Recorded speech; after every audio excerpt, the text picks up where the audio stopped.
सुमन अपनी सहेलियों के साथ कॉलेज से जब वापस घर आ रही थी तो वो एक व्यक्ति को देखकर अचानक रुक गई और अपनी सहेलियों को भी रोक लिया। वो सब एक पेड़ की आड़ में आकर उस व्यक्ति को देखने लगे।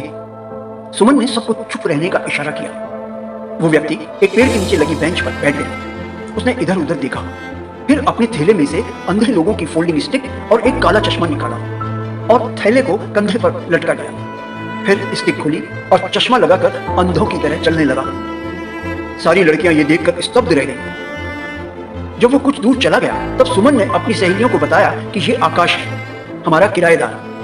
पर ये तो अंधा नहीं है, फिर ये अंधा होने की एक्टिंग क्यों करता है? यानी कि ये अपनी पत्नी को भी धोखा दे रहा है। आज तो मैं इस धोखेबाज का भांडा फोड़ कर ही रहूंगा। तुम सब जाओ, मैं इसकी खबर लेती हूँ। सारी लड़कियां चली गई तो सुमन तेज गति से चलते हुए अचानक आकाश के सामने आ गई। आकाश एकदम रुक गया और बोला, सुमन तुम?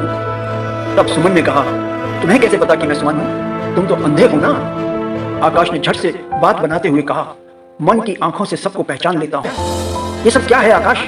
या तो तुम सारी सच्चाई मुझे बताओ, वरना मैं तुम्हारी पत्नी को सारी सच्चाई बता दूंगी। वो बेचारी तो कभी अपने मुंह से घूंघट तक नहीं हटाती, क्योंकि उसका घूंघट हटाना तुम्हें पसंद नहीं है। जान छिड़कती है वो तुम्हारे ऊपर और तुम उन्हें इतना बड़ा धोखा दे रहे हो। आकाश ने कहा, ठीक है, मैं तुम्हें सारी बात बताता हूँ, फिर तुम्हें सही लगे तो तुम मेरी वाइफ को सब कुछ बता देना। वो मेरे जीवन में क्या आई कि मेरी तो किस्मत ही बदल गई।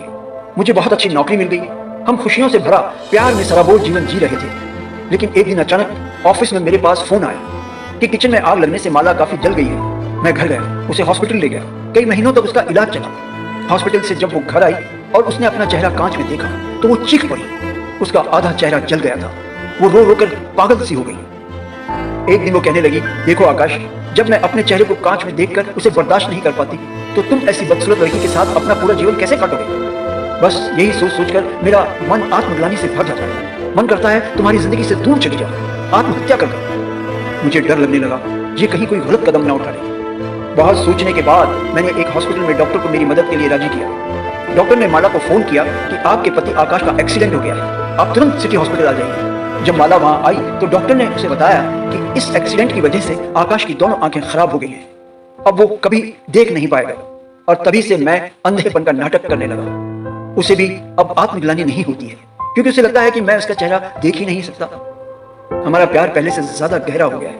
हम पहले से भी ज्यादा प्यार भरी जिंदगी जी रहे हैं। सुमन, अगर तुम अभी चाहो तो माला को सच्चाई बता सकती हो। सुमन सारी बात सुनकर सोच में पड़ गई।